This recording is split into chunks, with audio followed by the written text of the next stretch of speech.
भारी हंगामे के बीच लोकसभा में पेश हुआ वक्फ बिल 12 बजे से लगातार चर्चा जारी। एक तरफ बीजेपी जो वक्फ बिल को लागू करवाने पर तुली हुई है, तो वहीं पर तमाम ही विपक्षी दल इसका विरोध कर रहे हैं। ऐसे में आजाद समाज पार्टी के संस्थापक चंद्रशेखर आजाद ने भी बीजेपी पर जमकर निशाना साधा है।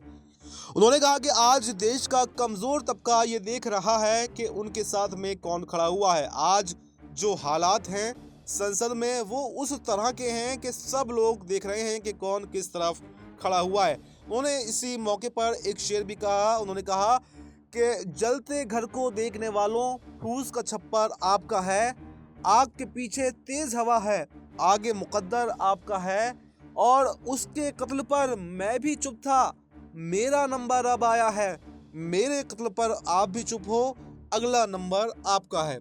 चंद्रशेखर आजाद ने आगे कहा कि जैसे कल ये चला आ रहा है कि आर पार, मैं आर पार नहीं करूंगा, ये एक ऐसा समय है जब कमजोर तबका है सब उसकी तरफ देख रहा है कि आज उनके साथ में कौन खड़ा होगा और कौन नहीं।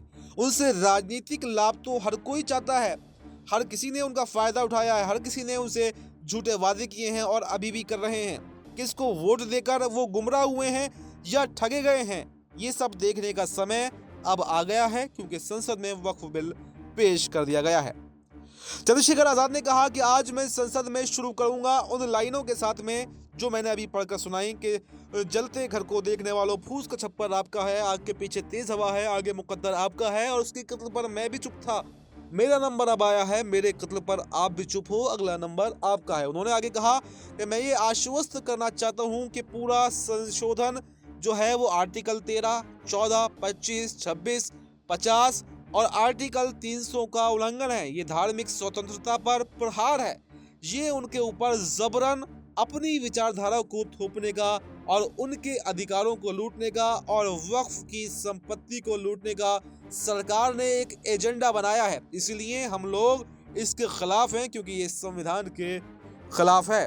मुस्लिम समुदाय से संबंध रखने वाले किसी भी व्यक्ति की कोई औलाद अगर नहीं होती है तो उसके निधन के बाद में उसकी संपत्ति वक्फ की हो जाती है। इसी तरह लोग जिंदा रहते हुए भी अपनी संपत्ति वक्फ बोर्ड को दान कर देते हैं। वक्फ की संपत्तियों का इस्तेमाल अल्लाह के काम में लिया जाता है। इस संपत्ति पर मस्जिद, मदरसे, कब्रिस्तान, ईदगाह और मजार भी बनाए जा सकते हैं। वक्फ अधिनियम 1995 में बदलाव करने के लिए वक्फ संशोधन बिल 2024 एक विधेयक है।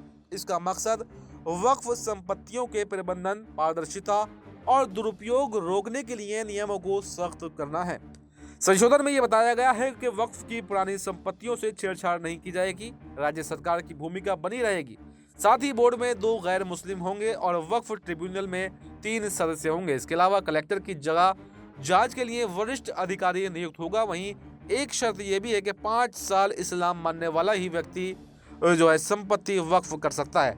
2025 से पहले तक जो संपत्ति वक्फ की है उसकी रहेगी। जो ट्रस्ट धर्मार्थ कार्य में है उस पर कोई भी कानून लागू नहीं होगा। ये तमाम जो बातें हैं वो विपक्ष की तरफ से उठाई जा रही हैं। ऐसे में ये देखना काफ़ी दिलचस्प होने वाला है कि क्या आज संसद के अंदर यानी लोकसभा के अंदर ये बिल पास हो पाएगा या नहीं हो पाएगा, क्योंकि सबकी नज़रें यहाँ पर नीतीश कुमार और चंद्रबाबू नायडू पर टिकी हुई हैं, क्योंकि ये सबसे बड़े सहयोगी यहाँ पर एनडीए के हैं और ये ऐसे सहयोगी हैं जो हमेशा से मुस्लिम वोट लेते आ रहे हैं, हमेशा मुस्लिमों के बीच में रहे हैं। और अभी देखा भी गया कि रमज़ान के मौके पर इफ्तार पार्टी में शामिल होते हैं। और ऐसे में अगर ये वक्फ का विरोध करते हैं तो पहले ही मुसलमानों ने इनको चेतावनी दे दी है कि आप मुसलमान वोट की तवक्को बिल्कुल भी ना करना।